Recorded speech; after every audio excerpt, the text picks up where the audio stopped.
ఓం శ్రీమాత్రే నమః. ఓం నమః శివాయ.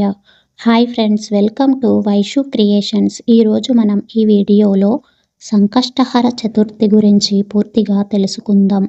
సంకష్టహర చతుర్థి ఎప్పుడు వస్తుందంటే పౌర్ణమి వెళ్ళిన తరువాత 4 రోజులకు వచ్చే దానిని సంకష్టహర చతుర్థి అంటారు.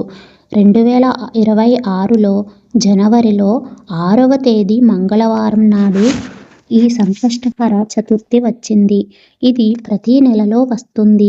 ఇది ఒక వ్రతం. దీనిని సంవత్సరమంతా చేసుకోవచ్చు. సంకష్టం అంటే పెద్ద కష్టం అని అర్థం. ఎలాంటి ఏ కష్టం ఉన్నా సరే ఈ సంకష్టహర చతుర్థి చేయడం వల్ల ఆ కష్టాలన్నీ ఎగిరిపోతాయి. అసలు సంకష్టహర చతుర్థి అంటే ఏమిటంటే గణపతికి 32 స్వరూపాలు ఉన్నాయి.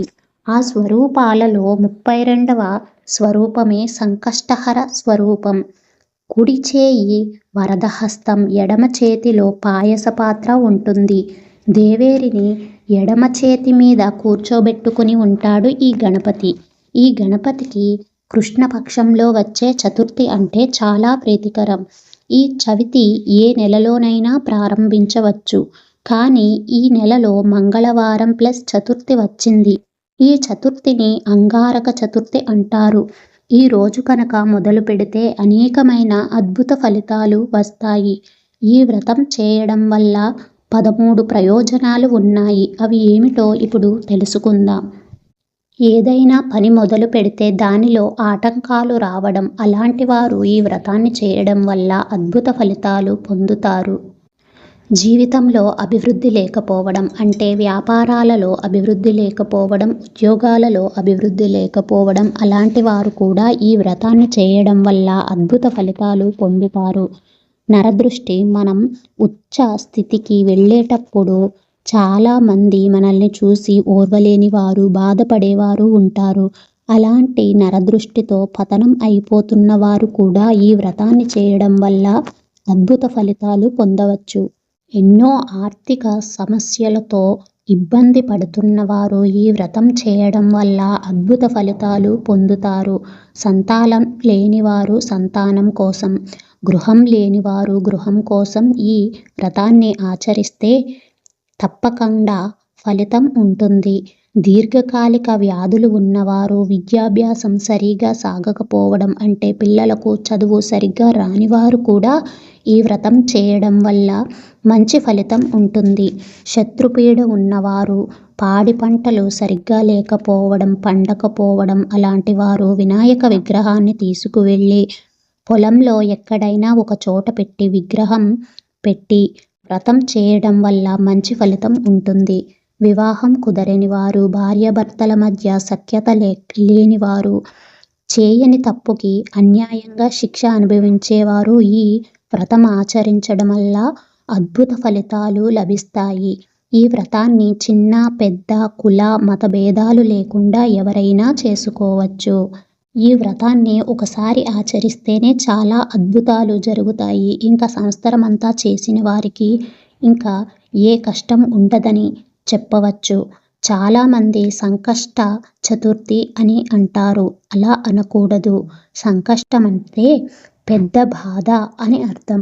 కనుక దాన్ని హరించే అంటే లేకుండా చేయడం అని అర్థం. సంకష్టహర అంటే పెద్ద కష్టాన్ని తీర్చే చతుర్థి అని అర్థం. కనుక ఈ వ్రతంని సంకష్టహర చతుర్థి అని అంటారు.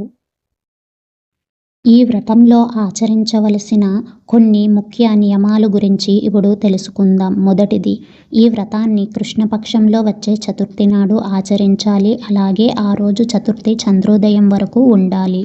స్నానం చేసుకునే నీటిలో నల్ల నువ్వులు వేసుకుని స్నానం చేయాలి. 3, స్వామికి ఉదయాన్నే ముడుపు కట్టాలి. ఆ ముడుపు ఎలా కట్టాలంటే ఎరుపు రంగు వస్త్రం తీసుకుని దానిలో కొంచెం పసుపు కుంకుమ వేసి దోసెలతో బియ్యం పోయాలి. 3 దోసెలతో బియ్యం పోయాలి.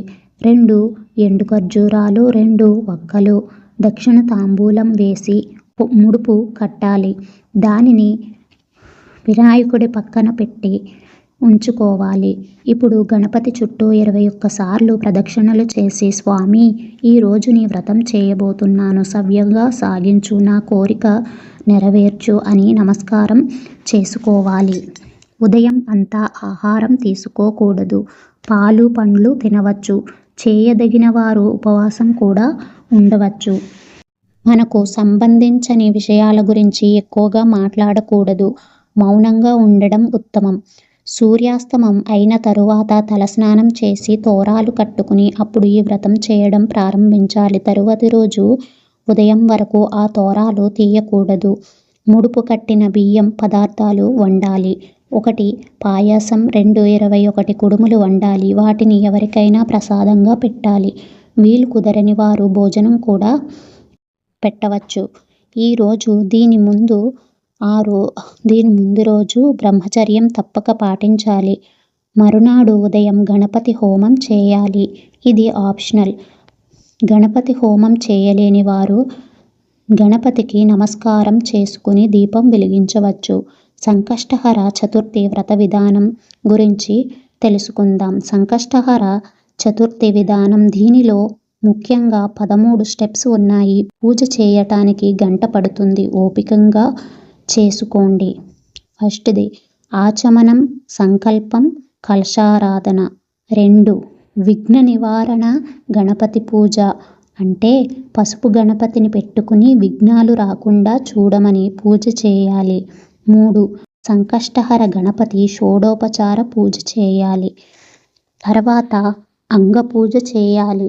తర్వాత ఏకవిశంతి పుష్ప పూజ చేయాలి. అంటే 21 సార్లు ఏదొక పువ్వుతో పూజ చేయాలి. లేకపోతే 21 వివిధ పువ్వులతో కూడా మంత్రంతో పూజ చేయవచ్చు.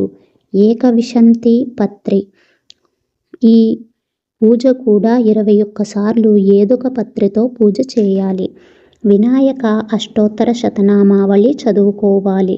తరువాత సంకటనాశన గణేశ స్తోత్రం చదువుకోవాలి. ఆ తర్వాత గౌరీ పూజ చేయాలి. గౌరీ పూజ పూర్తయిన తర్వాత పంచపచార పూజ చేసుకోవాలి. ఈ పంచపచార పూజ చేసిన తర్వాత దుర్వయుగ్మ పూజ చేయాలి. ఆ తర్వాత వ్రత కథలు 4 ఉంటాయి. ఆ 4 చదువుకున్న తర్వాత గణపతికి అర్ఘ్యం ఇవ్వాలి.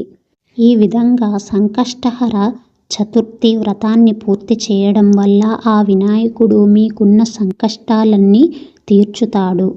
Thanks for watching. Please share and subscribe our channel.